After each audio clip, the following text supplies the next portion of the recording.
Hello everyone, and welcome to the Star Wars Galaxy of Heroes video. I want to dive right in here and just kind of discuss a topic that's been on everybody's mind over the last few days here. I'm sure you've seen it discussed on a couple of the other Game Changers channels, and really it's a pretty interesting topic, something that involves the fact that we're pretty much past the season of marquees, at least for the time being. And they're not saying that we're not going to get any more marquees, but right now, I think it's about time that we get some sort of a payoff for all the marquee characters that we've gotten over the last few months. And I think that time not only is coming now, but we need to start preparing for the upcoming legendary characters and or events or heroes' journeys that we see over the next few months now. Because obviously they're not going to give us a huge window of time whenever those events do come. So it's time to start brainstorming about which events are going to come and what you're going to need to prepare for those events. Yes, Master.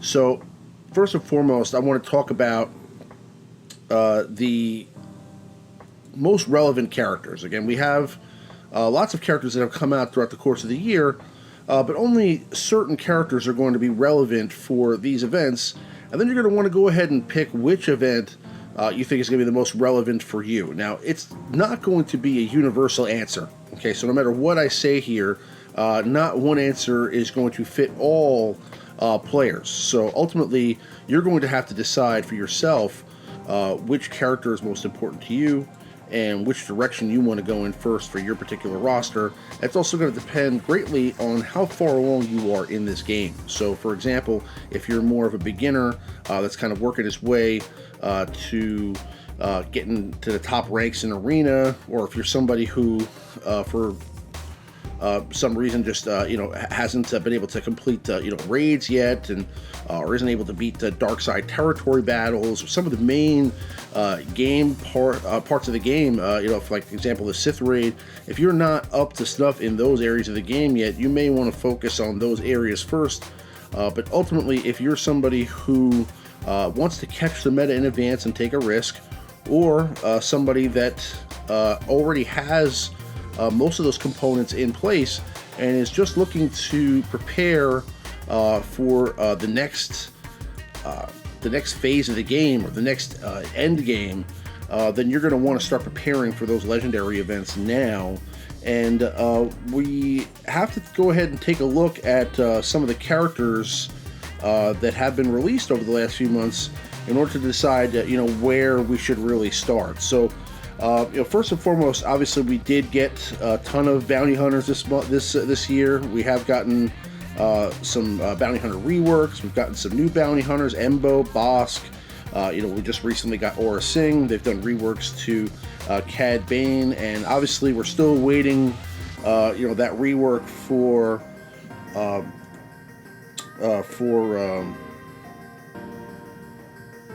Zam Wessel. So the bounty hunters definitely aren't all getting reworks, and we're definitely not all getting new characters. We're definitely not getting a ton of new bounty hunters for no reason. So as far as the farming is concerned, though, they've chosen to put most of these characters into hard nodes. Now, we also got Bosk, so he's a hard node farm. We've gotten tons of great characters in hard nodes. I'm sure some of you are farming Visas Mar, Amlin Haldo, possibly you're farming still some of the Sith characters. Maybe you're still farming Darth Sion or Darth Nihilus, and those are going to be essential characters that you want to get for the not only the Sith raid and for your arena teams, but possibly for the future meta. So I want to go ahead and dive into this image now. I want to thank Anal T101. He made a video yesterday kind of discussing the upcoming legendary events and what his thoughts were. He was able to point me in the direction of this Reddit post that had these character drops here and kind of where the characters have been dropping recently. It's not a complete list, but we can take a look at it and kind of take a look at what characters are out now, where they're farmable, and which direction you should kind of go in if you're going to start farming for any of these legendary events. So what are the big legendary events? Okay, ultimately with all of the scoundrel characters, with all the bounty hunters, we have to assume that there may be a Jango Fett legendary event coming at some point. Okay, and that would be a big one. Another one a lot of people have speculated is possibly that Beckett or maybe Quinlan Voss from the Solo film could be legendary characters that you have to attain with the Solo characters.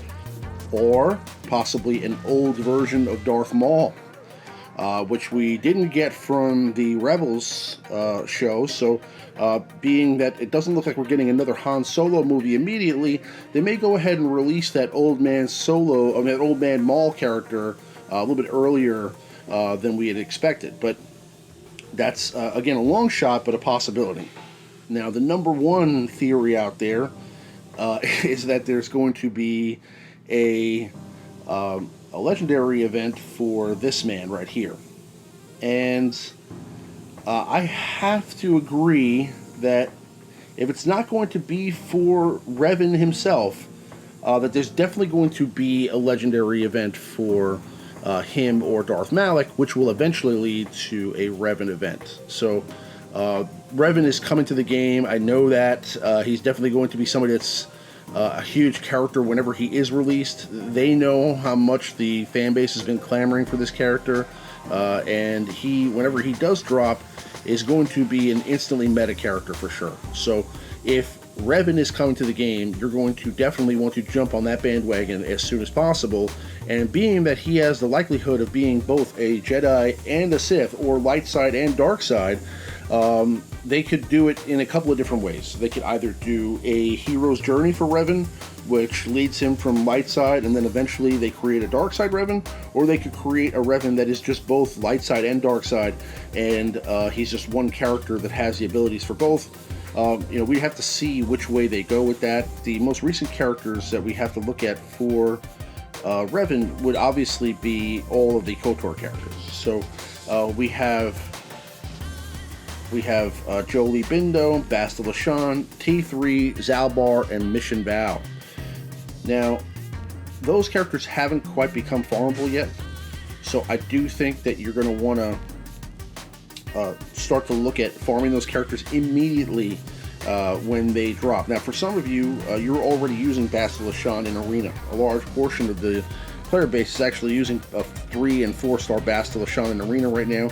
I've gone ahead and purchased all of the $9.99 packs for the KOTOR characters because I want to get a head start on farming these characters, because I know that they're going to be important for some reason. So that's because I've decided that if there is a legendary event to go for, in my opinion, it's going to be that one. Whether it's Malak or Revan, I'm going to want to go for that particular event. Now, some of you may be bigger fans of Jango Fett and the Bounty Hunters, and that's just the way you want to go. And, Arena doesn't necessarily matter too much to you, because, again, Jango could turn the Bounty Hunters into an Arena viable team, but I'm more certain that Revan is going to make either the Sith better or the Jedi better, and they are both already Arena viable teams. So, I'm going to put my eggs in that basket just because the likelihood of them being a higher caliber offensive and defensive team is just higher, in my opinion, than the Bounty Hunters going from irrelevance to relevance. Now, again, that doesn't mean you have to choose either or. If you're somebody that wants to get both, again, you could start preparing now. Most of these scoundrel characters that you're probably going to need for a Jango Fett team are already farmable. So if you're not already farming Bosk, if you're not already farming all of the Bounty Hunter characters that are out there right now, possibly Embo when he becomes free to play,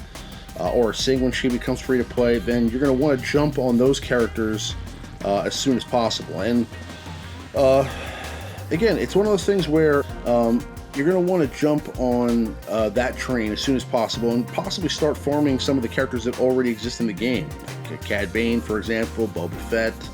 If you're not already at a high level with those characters or have them at 7 stars. because ultimately that's going to be the game, having them at 7 stars, and then depending on how difficult they make the event, you're going to want to have them pretty well geared.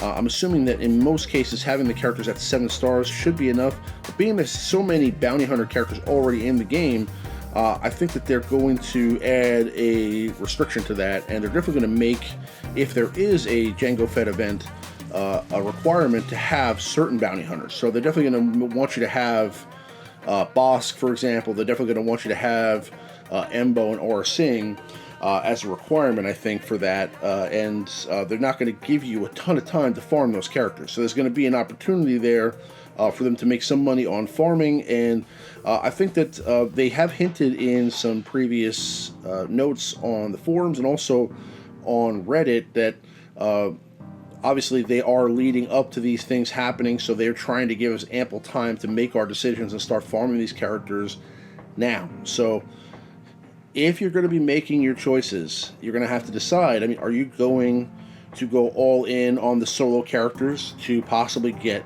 Voss or Beckett? I mean, I'm farming them because the KOTOR characters aren't available right now, but as soon as the KOTOR characters become available, I'm stopping that immediately. As you can see in my inventory, I have a pretty well geared Jolie Bindo and Bastila Shan. I'm actually about to throw a Zeta on Jolie Bindo. So whenever this event comes out, I'm going to be prepared. Now, I haven't purchased the T3 pack yet, but there's still about 14 days left for that, or 15 days, so I'm going to hold off on that for probably another week or two.